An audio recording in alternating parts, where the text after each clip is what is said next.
Lights, camera, action. Hello, everybody.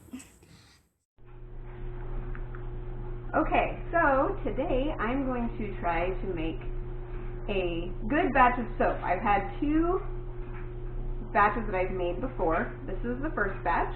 It was an unscented, very beginner, just practicing. Turned out better than I expected, but there was nothing poofy to it. It does have some coffee grounds for some exfoliant, no fragrance, no colorant, nothing of the sort. So that's curing currently. My second, I was more focused on fragrance and color and didn't calculate it right. So as you see, we have a half of a batch. So today, I'm going to try to pull all that together and make one good full batch.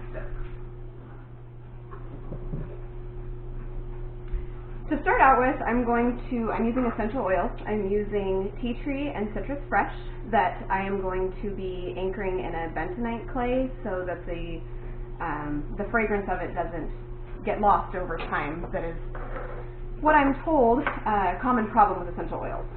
So for that, I am going to just weigh out my essential oils. I did try the weighing out with the last batch. I stopped way before the amount that my recipe called for, which was plenty. It's pretty strong right now, and of course we'll see how that lasts over time. So I'm just going to start with getting these in here.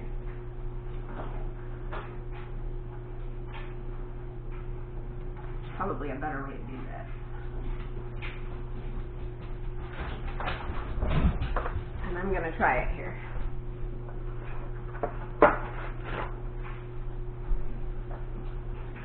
Try to pop this cap off and get a little bit quicker in there. Oop. There we go. There's my tea tree.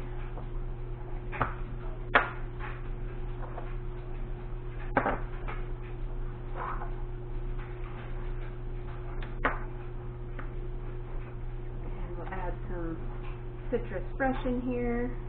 This is one the kids really like. There's not a whole lot left of it. We'll just empty that one out.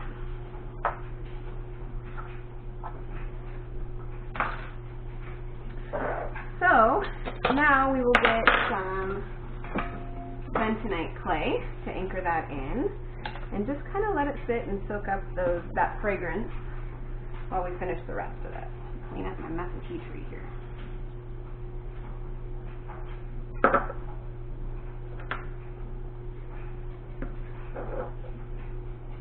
Now I want just enough to kind of make a slurry that I can soak up the fragrance and the oils, and then we'll get it stirred into it a little bit later.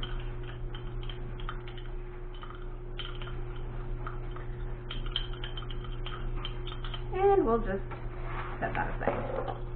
All right. Next, I will start to measure my hard oils and get those melted. So with that, I have lard, pig tallow, that will be a portion of that, and I have my recipe back here. That will be 14.4 ounces.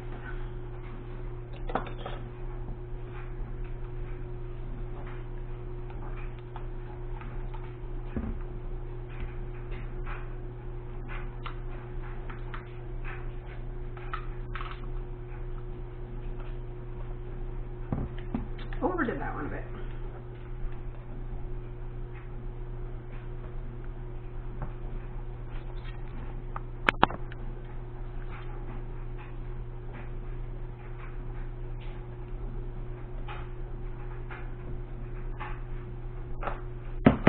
Right there, 14.4.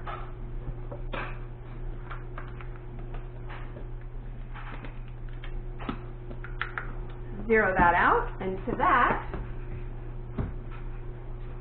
I will add coconut oil at 8 ounces of coconut oil. So that's that's going to finish out this jar here.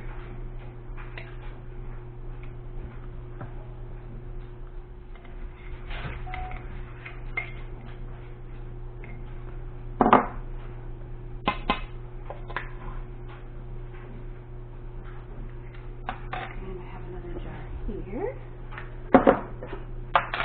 That gave me about 3 ounces. I got quite a bit more to go here.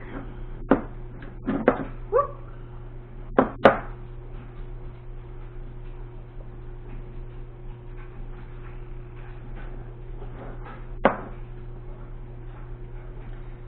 Six, 7.1.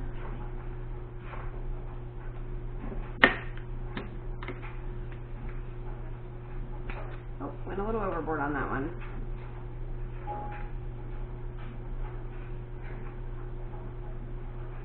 There we go. 8 ounces. So now I will move these to the side for now.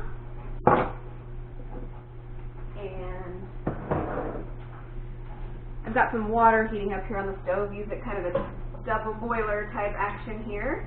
And I did get that turned off because I was not quite ready when it was ready for me. So we will get that heated up and start our water lye mixture. So with that, I will use distilled water at 10.5 ounces.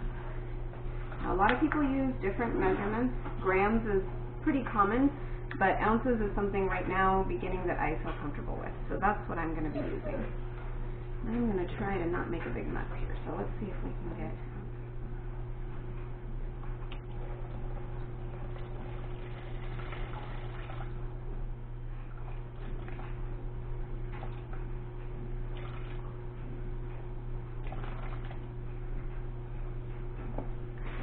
I'm a little over, and the trick I learned in the last one, when I went over, I just whipped it up with a paper towel here until I got where I needed. Perfect. Whoop, so we'll get that set aside. Next, I will be working with measuring the lye and mixing that into the water. So, gloves, very important with mixing water, or mixing the lye. And then I like to turn on my vent just to get anything out of here. So let's see, we have 4.4 ounces of lye.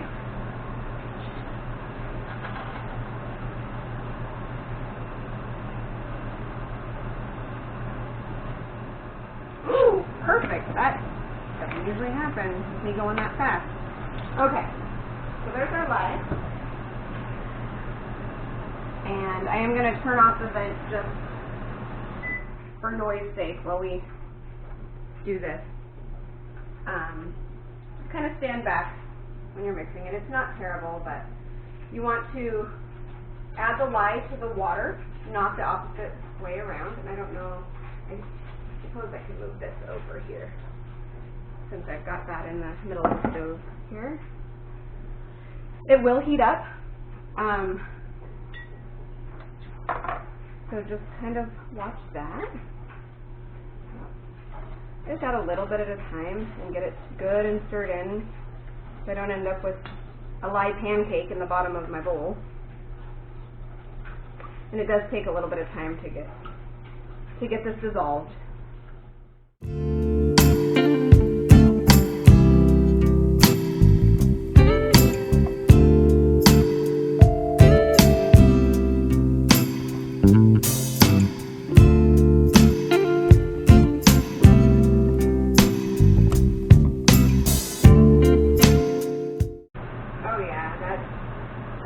Quite a bit.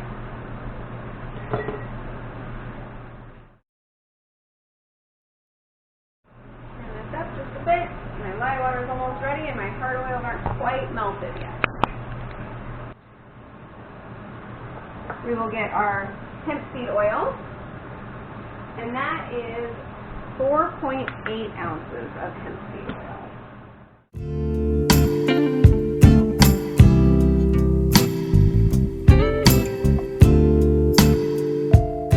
The last oil in the recipe that I'm using is avocado oil. So we will start again, zero that boy out. And avocado oil, 3.2 ounces of avocado oil. Easier to add than take away.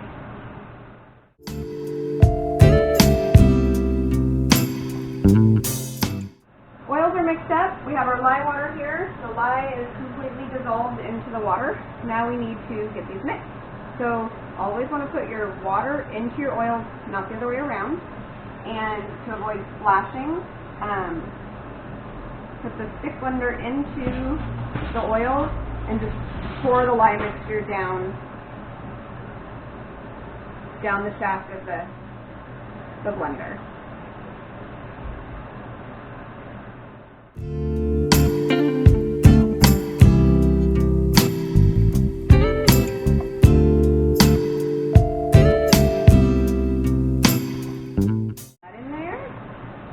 Give it a little bit of a blend to get it emulsified. Kind of swirl it in first, and then the amount of time it takes depends a lot on what type of oils you're using, what temperature that you're doing this at. This is the third batch I've made, and so far they've all been a little bit different, I can tell you that.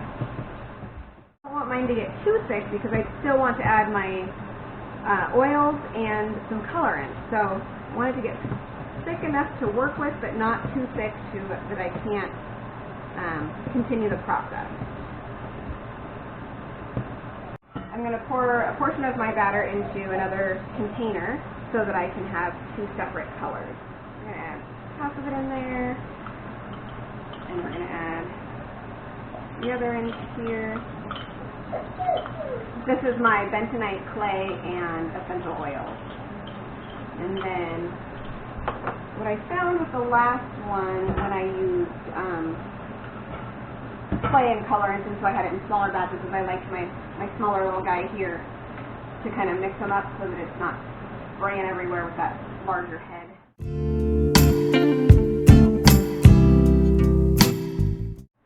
So now I'm going to add my colorant, which we'll see how this turns out. I'm using green and orange mica. We may end up with brown soap mixing them together. Good orange. If I'm not quite happy with it, I can always add more, but let's mix this one up first and see what we get here.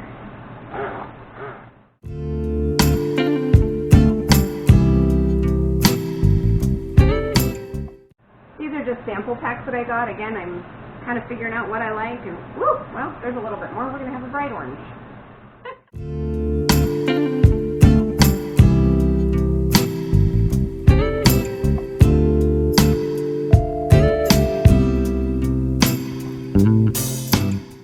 If you're me, that's the way it works. So, I like that. That's much better. Much more color. Let's do the same with green. We'll just add quite a bit in here to match that and to get a nice vibrant green color. And again, I'm not doing anything technical with the decoration when I pour it in, but it will blend together some, so we may end up with orange and green, and we may end up with brown.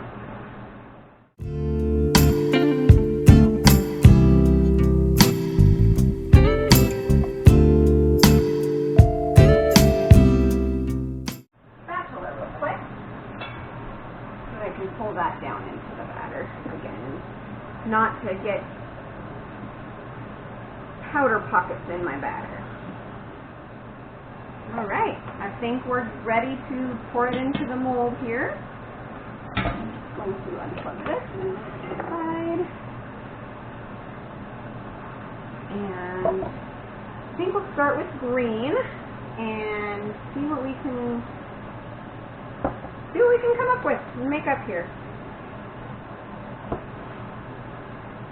This is a a little bit tricky. I don't have another pouring utensil yet.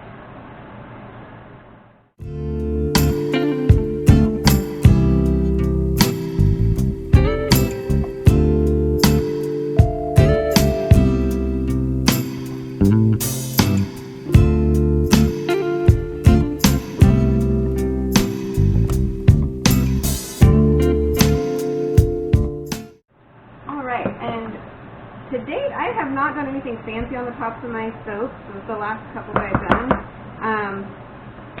I don't know that I like it globby like that though, so I might just kind of take a little something here and just swirl it in so that we've got a little something other than the globs of the remaining batter. Having a perfectly straight one, I did try that, and that didn't work out too well. So I definitely see how this can be